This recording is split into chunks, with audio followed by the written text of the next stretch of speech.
any person capable of angering you becomes your master. This was said by Epictetus. Epictetus was a Greek-born crippled slave in the year 55 AD. And when he found his freedom, he went out to teach the people his philosophy, his great philosophy on how to become this incredible character.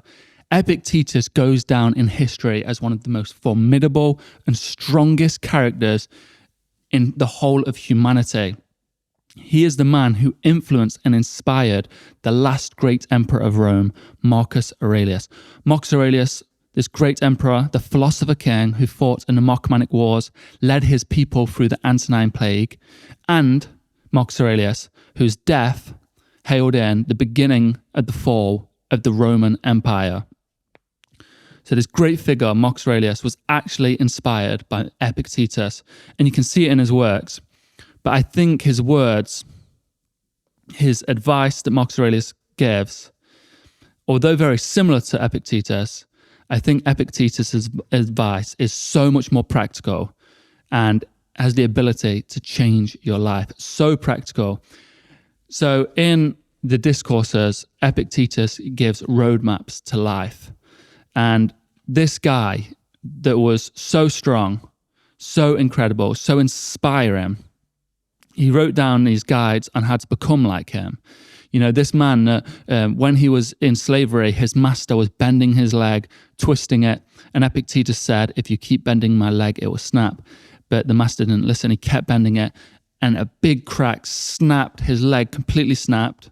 And Epictetus said, didn't I warn you? If you'd keep bending my leg, you would snap it. This is the kind of guy Epictetus was. This incredible, strong character, very noble person. So he writes down this guide on how to be like him, on how to be a good person, a strong character, this unshakable force, because I think Epictetus is remembered as this person that was unmovable. There is nothing you could do or say to Epictetus that would shake him. He was an unmovable, unshakable force. And that's what we aspire to be like Epictetus, because he was also a gracious, benevolent force, which most people miss. With strength comes kindness. So in this passage, book 118 of the Enchiridion, of the Discourses of Epictetus, titled, Don't Be Angry with Wrongdoers. This will help you if, first of all, you get angry a lot. It'll help with that. But also it'll help you be calmer, caring, more confident, more relaxed, and less stressed person. It's a very powerful passage when understood correctly.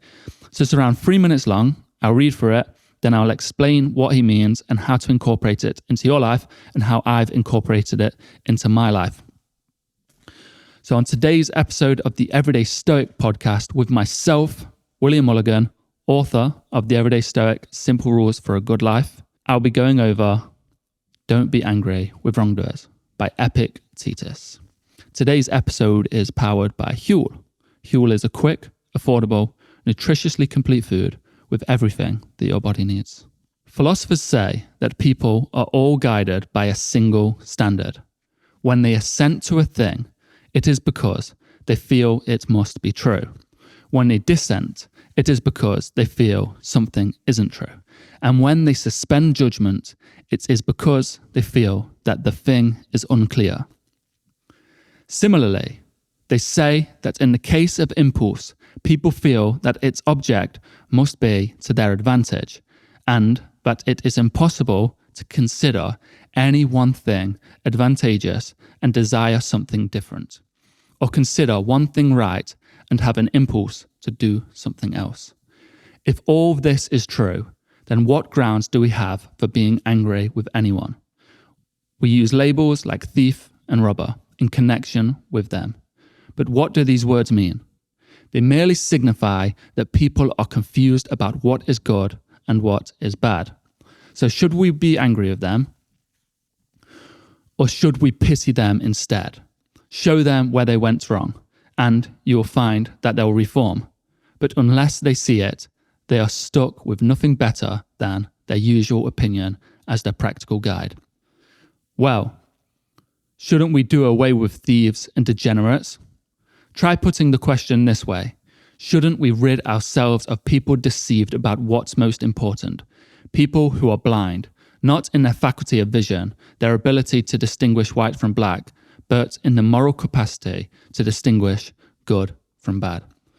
Put it that way, and you'll realize how inhumane your position is. It is as if you were to say, shouldn't this blind man and this deaf man be executed? Because if loss of the greatest asset involves the greatest harm, and someone is deprived of their moral bearings, which is the most important capacity, they have, well, why add anger to their loss? If you must be affected by other people's misfortune, show them pity instead of contempt. Drop this readiness to hate and take offense. Who are you to use those common curses like these damned fools, etc.? Let them be. Since, when are you so intelligent as to go around correcting other people's mistakes? We get angry because we put too high a premium on things that they can steal. Don't attach such value to your clothes, and you won't get angry with the thief who takes them. Don't make your wife's external beauty her chief attraction, and you won't be angry with the adulterer. Realize that the thief and the adulterer cannot touch what's yours. Only what is common property everywhere and not under your control. If you make light of those things and ignore them, who is left to be angry with? As long as you honor material things, direct your anger at yourself rather than the thief or the adulterer. Look at it this way. You have beautiful clothes and your neighbor does not. You have a window and want to give them an airing. The neighbor does not know what man's good consists in, but imagines it means having beautiful clothes.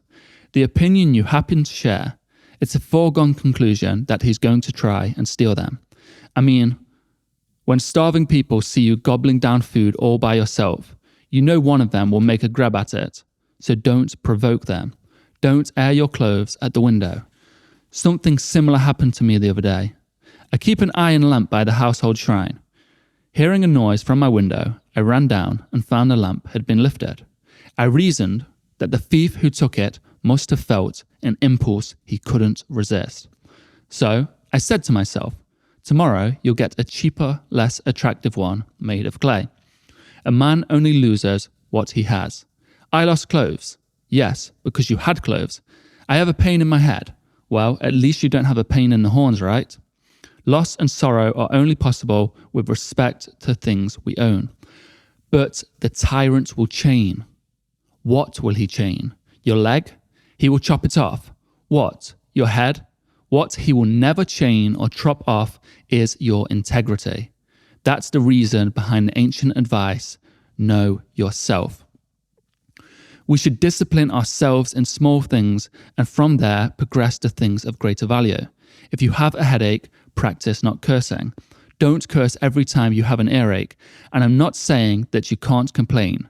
Only don't complain with your whole being. If your servant is slow to bring you a bandage, don't roll around and yell, everybody hates me. Who wouldn't hate such a person? Walk upright and free, trusting in the strength of your moral convictions, not the strength of your body. Like an athlete, you weren't meant to be invincible by brute force, like a pack of animals.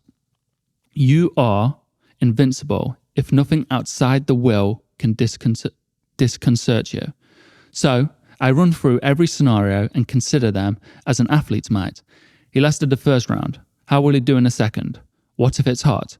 What if it's the Olympics? Similarly, if you entice him with money, he will turn up his nose. But what if it's a pretty girl whom he meets in the dark? What if you tempt him with fame, or test him with censure, or applause, or death? All these he can handle, but what if it's really sweltering? That is, what if he's drunk, or delirious, or dreaming? If he can come through safely under all these conditions, well, that's the invincible athlete, so far as I'm concerned. I love this passage, and I've been reading it a lot recently, and I think it touches on so many points. So They say that we're all guided by a single standard, the things we assent, the things we dissent. So when we assent to a thing, we think it's true. So when we go towards something, when we want something, we think it's true to us. So if we're going towards getting a new job, we think that this job is what we need. We think it will bring us wealth that will help us live a better life. So when they dissent, it's because they feel something isn't true. When you avoid something, you avoid a certain person because you think they're rude, they're not good for you, they're toxic. You avoid certain situations because you think that is what's good for you. It's not good for your mental health, maybe. And when they suspend judgment, it's because they feel that the thing is unclear. So these three things, assent, dissent, and judgment, Epictetus says is in our control. So we control our assent, we control our dissent, and we control our judgment about things. So when we suspend judgment, it's because the thing is unclear. We do not have clarity on it yet. And when we have an impulse to an object, it's because they believe it's to their advantage. And that is impossible to consider any one thing advantageous and desire something different.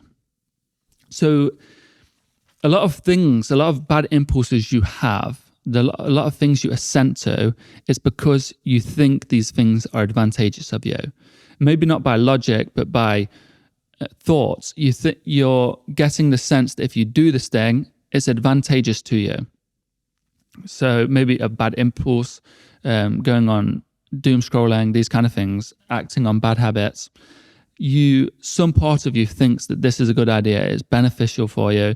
The release of dopamine you'll get is a good thing for you. It's a good break from whatever you're doing. So one way to combat this is to focus on what is good for you, which is your character, focusing on your character, keeping your character true. So if that's your main focus, to do good, follow virtue, then you can see these things that you once thought were advantageous to you, and they go against virtue, they go against your character. So you start to see them as bad. So when you get these bad impulses, you start to not want to assent to them because you know that you're ascending, you're going forward towards ruining your character. You're going against virtue. We use labels like thief and robber in connection with them. What do these words mean? They merely signify that people are confused about what is good and bad. So we shouldn't be angry with them. The Stoics talk about good, bad, and indifferent. We have the wisdom. The Stoics talk about having the wisdom to know what is good and bad. What is good? Virtue alone is good. Vice alone is bad. Virtue is wisdom, courage, temperance, justice. These excellent character virtues, these great things to behold. These things we control. If you strive for virtue, then you're striving towards excellence and a good life. And the opposite is vice, which is cowardice, injustice, foolishness, intemperance. These are bad character traits. These are things you do control. So the only things that can truly be good or bad are things you control. And everything else is indifference. There is preferred indifference and dispreferred. Health, wealth is preferred indifference. But you don't need these things to be happy. They're neither good nor bad, but they are preferred. So Epictetus is saying these thieves, these robbers, they did not learn what is good, what is bad. Their upbringing led them to a place where they didn't learn these things, but you did. You can see this. Because you have the wisdom. You're lucky enough to have attained this wisdom at some point in your life. Can you not say that you too may have headed down this path? Because I can see that. And I think it's so easy to judge people based on the way they turn out. So if they are lost, you can guide them. And if no one shows them the way, then they will continue to go down this bad path. I often think about a lot of it comes down to judgment. When someone cuts you off in traffic, you say how horrible they are, they're a terrible person, and you make no excuse for this. But they could have been late, they could have been going to the doctors, they could have had an emergency. But when you cut someone off in traffic, you have reason for this. I was late, I had to. This is a one-off. I don't always do this. So we're quick to judge people based on one thing they've done, and we don't realize that this could be a little bit, like a blip. This could be a one-off, an anomaly in their life. So show them the way. If they are lost, guide them. As Epictetus says, they will reform. But unless they see it, they are stuck with nothing better than their usual opinion as a practical guide. They've grown up with bad parents. Maybe they've grown up with parents that have poor morals. And they say, this is what you do. This is okay. We hate this kind of person. And this is how they grow up. This is what they believe, because as a child, you're very impressionable. And this is how you develop your guide for life. And they're doing these horrible things throughout their life because no one ever interrupts. Everyone says, you're a horrible person. You're disgusting. And this is just a narrative they start to develop. They grow up horrible and disgusting, and then they start acting on this. People keep confirming this with them. But you can break that cycle because you, this is the person listening, and me, we are aware of what is good and bad. We're lucky enough, we're fortunate enough to have grown up learning at some point in our life. Maybe it's today you found out what is good, what is bad. And you can guide this person, you can show them to end this cycle of hate, to end this cycle of bad that they are going through. You can end it right there just by showing them. But oftentimes our ego wants revenge. Our ego wants to crush this person, show them how disgusting and evil they are. Or we can offer them guidance and help end this cycle that they are in. Try putting the question this way. Shouldn't we rid ourselves of people deceived about what's most important? People who are blind, not in their faculty of vision, their ability to distinguish black from white, but in the moral capacity to distinguish good from bad. So Marcus Aurelius talks about this, saying moral blindness is worse than physical blindness because this person is not seeing the harm they do to themselves and the people around them. They just can't see it. No one naturally wants to do bad, hurt people, ruin their lives. But if they think this is what is advantageous to them, then they'll keep doing it. So you have to teach them what is truly advantageous. And that's why I like teaching Stoicism, because I think virtue is advantageous. And if more people keep listening to that, they'll start to think, virtue is advantageous. Let's follow this narrative. Okay, because if loss of the greatest asset involves the greater harm and someone is deprived of their moral bearings, which is the most important capacity they have, well, why add anger to their loss? So this person's already drawn short straw in life. They've already got a bad hand and they're in a pretty crappy situation now because they're bad people. They're morally bad. And society can see this. So why add anger to this? Anger fuels these flames. So you need to try and end the cycle. And I was talking recently to Robert Sapolsky, the author of Determined, Behaved, and Why Zebras Don't Get Ulcers. Best-selling books, incredible guy, very intelligent. And we was talking about the ACE score, the Adverse Childhood Experience.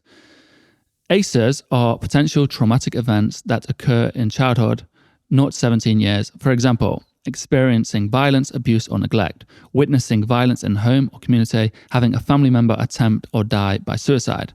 There's other aspects of this, the ACE, but briefly put, just to quickly explain. ACEs are linked to chronic health problems, mental illnesses, and substance use abuse in adolescence and adulthood. ACEs can also negatively impact education, job opportunities, and earning potential. However, ACEs can be prevented.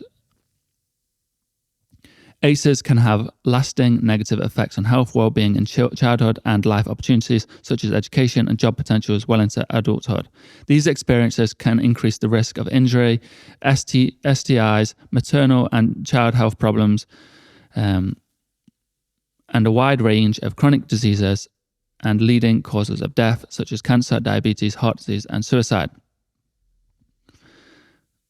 So, children growing up in toxic stress may have difficulty forming healthy and stable relationships. They may also have unstable work histories as adults and struggle with finances, jobs, and depressive thoughts throughout life. So, the reason I'm talking about ACEs on this episode is because from what I was learning from Robert Sapolsky is that the higher the ACE score, all these statistics come in, that you're more likely to be a certain way, you're more likely to have certain characteristics, certain difficulties in life. So we can statistically say that people with a difficult childhood grow up with certain difficulties and they have a harder life in a way. So I think it's a very noble cause to try reach people at childhood, help them, be a good mentor. I think being a good mentor is one of the most noble paths you can take. Because Robert said to me, I said, what about these people that score so high on the ACEs, yet go on to become great people? And he said, that's because of the things you miss. Maybe a mentor, a teacher, someone they see on TV, just a book they read. But I often think of a mentor, if you grow up in a household with no mentors, no role models, and you get to school, like a teacher we had, Mr. Morgan, he was a great role model, he was a great male figure. And I think he probably helped a lot of kids that didn't have those mentors, because you don't really know how to treat people, you don't really know how to behave as a human, and you're doing it wrong. And then you get put in front of a mentor that you look up to and is kind to you, and they're saying, this is the way we live life, this is the way we behave. And suddenly it can catch you in a safety net. It can say, stop acting this way, come on, we've got a better path to go down. So I think it's a very noble path. But the reason I'm talking about this is because we can see if people score higher on this score, then they'll have certain characteristics, and we can kind of forgive this. We can also see that people who go through severe difficulties, extreme difficulties, have certain characteristics that we can also forgive. And we can understand that people with learning difficulties, maybe people who have had accidents, they behave a certain way. And we can forgive this. We can understand they're this way because of such and such. Well, this kind of extends to everyone. That if someone is a certain way, it's because of their upbringing, it's because of their past, it's because of the circumstances that have led them there. So if we're able to kind of forgive this and understand that this is nature, then rather than punishing these people and just scrutinizing them, which is no help, it just kind of perpetuates the same behavior, we can start to deal with people on a case-by-case basis and understand and be empathetic towards their situation. And you don't have to like a person. If someone's done wrong to you, and you maybe not even like them, maybe you do want to hurt them, but you can look that the best thing to actually do is teach them how to do things right, because then they stop hurting you, they stop hurting others, they stop hurting themselves. They become a better member of society. Who are you to use those common curses like these downfalls? Let them be. Since when are you so intelligent as to go around correcting other people's mistakes? We get angry because we put too high a premium on things that they can steal.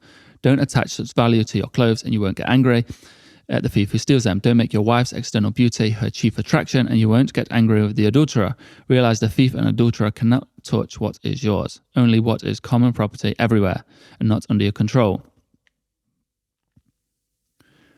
So, this is, simply put, I wrote here actually, it is your attachment that upsets you. Blame yourself for being attached. Do not blame the thief for taking or severing the cord of attachment. So the thing with clothes, and Epictetus talks about where you hang them out and show them to these people that don't have these clothes. Of course they have an impulse to steal them. They see this thing that is so great, they don't have it, they want it. And in society now, people believe having expensive clothes is equal to happiness. Why? Because all these people we admire and look up to have these nice expensive clothes. They sell these nice expensive clothes. They're basically saying, to be like me, you need this thing. So they think that these clothes make them happy, so they assent to getting these clothes. But of course, they can't afford them, so they take a different path. We can't blame these people for wanting such things, and maybe we can teach them that, someone wouldn't steal expensive clothes to wear. They might steal it to sell, but someone wouldn't steal expensive clothes to wear if they place no value on high brand labels and these cool brands, like Supreme and all that. If people didn't have any value on it, they wouldn't want to steal it because it doesn't make you a better person, doesn't do anything. But if they believe that stealing goes against their character, then they will try not to assent to stealing. And of course, everyone gets these impulses to do bad things, but it's the assent. You control that. You control whether you go with this impulse to steal. And then he says, if someone steals it, or someone, what's the word? The thief and the adulterer cannot touch what is yours. So the clothes aren't yours. They are not you. You've taken this fabric and you're wearing it.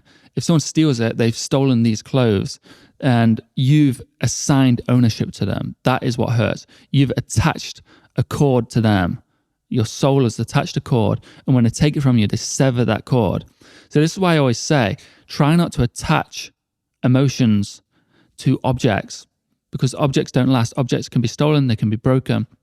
But if your happiness is attached and hangs on certain objects, then when they are taken, this person will also steal your happiness, which is a horrible crime. This is a tragedy. But losing the clothes isn't so bad. Funnily enough, I watched one episode of The Kardashians many years ago when I was at college, when I was at Brick Lane College. It was on TV. And I was watching it because I had nothing better to do. I'm not judging or anything. This is all I've watched, one episode. And one of them lost an expensive ring, really expensive. She lost it in a sea. And then one of the girl's boyfriends, I don't know the names. I think it was Scott. I think his name was Scott. He was saying, this is why I don't have these expensive things that if you lose them, you get so upset about. What is the point in having these things? And I thought, this is wise. This guy's wise, because if she just had a random ring that she wasn't too attached to, then she loses it and she wouldn't get upset. But losing this ring destroyed her for so long. She was crying. So, I mean, when starving people see you gobbling down food all by yourself, you know one of them will make a grab, so don't provoke them. So this is quite obvious. I think if you stood in front of people that were starving and started eating excessive food, showing off your food, I wouldn't blame them if they wanted to take the food from you. It's quite obvious that they're lacking something so much and you're showing off with it. And that's the same with wealth. Billions of people are lacking wealth. And then we have other people just flaunting at them all around them. Excessive wealth. I find it quite ugly. Some the extremes that we have now, the extremes of people showing off their wealth on social media, it is very ugly, I think, and vulgar, because people are struggling so much, and then this is just put out in front of them every single day. You can understand people's behaviors in a way. And I'm not saying, by the way, I'm never saying any of these things are right. Something similar happened to me the other day. I keep an iron lamp by my household shrine. Hearing a noise by my window, I ran down and found the lamp had been lifted. I reasoned with the thief who took it. He must have felt an impulse he couldn't resist. So I said to myself, tomorrow you'll get a cheaper, less attractive one made of clay. This is what I was talking about with the Kardashians. People will want to steal this beautiful diamond ring, this crazy expensive, hundreds of thousands maybe. People will want to steal it, but no one's going to steal some cheap ring. And that's what Epictetus done. He got a cheaper ring or a cheaper lamp. But the tyrant will chain. What will he chain? Your leg? He will chop it off. What? Your head? What he will never chop or chain or chop off is your integrity.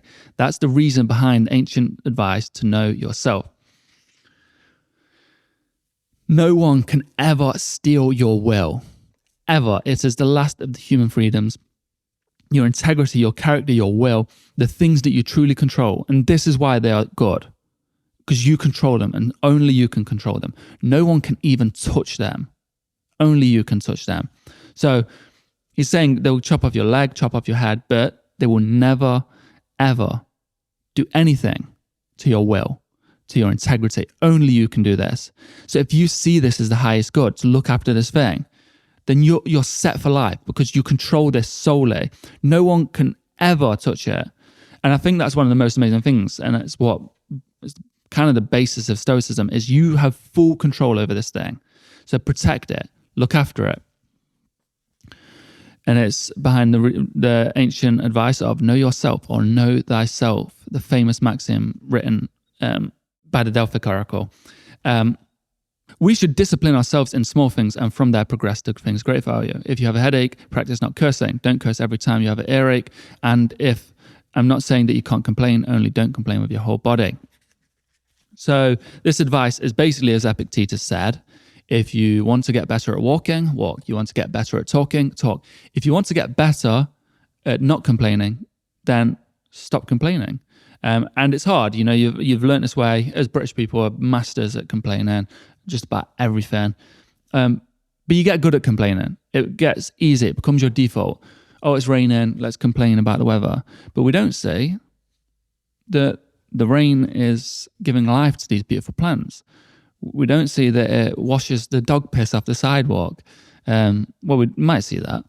But what I'm saying is, if you switch that narrative, and this comes from practicing gratitude, it's something I used to do, I still do it.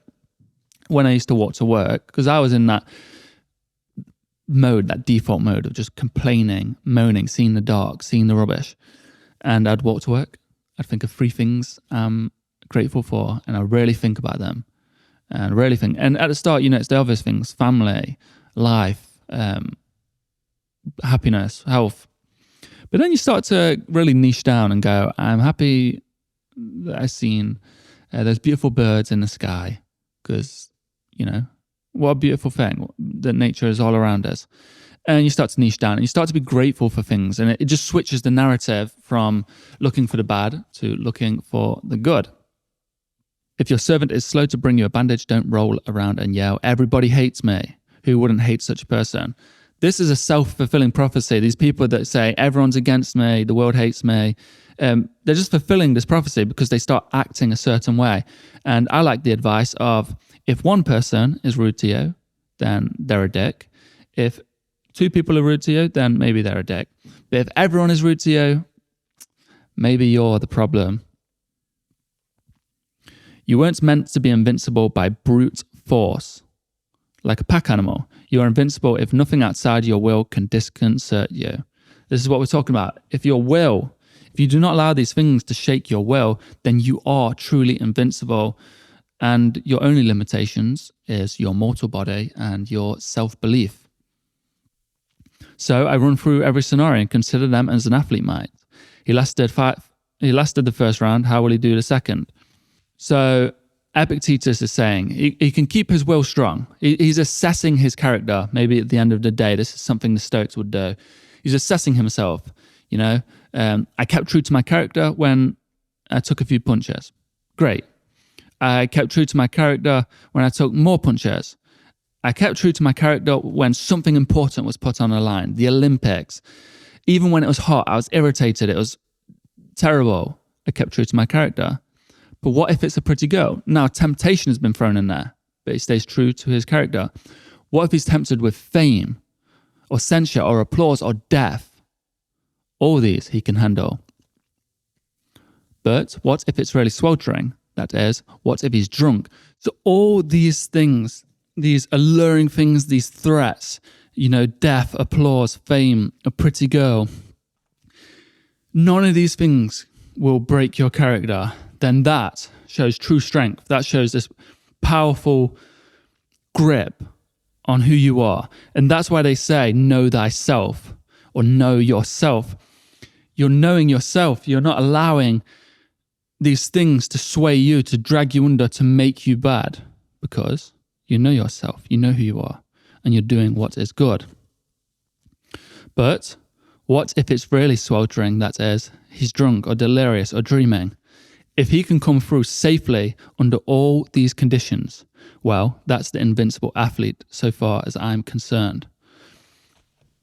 So you've been all offered these kind of things, you've been threatened, and you're still staying true to your character. This is amazing. But what about when you're confused, you're delirious, you're drunk? What then? What when someone's tricking you? Well, that's the greatest difficulty. That is the greatest difficulty.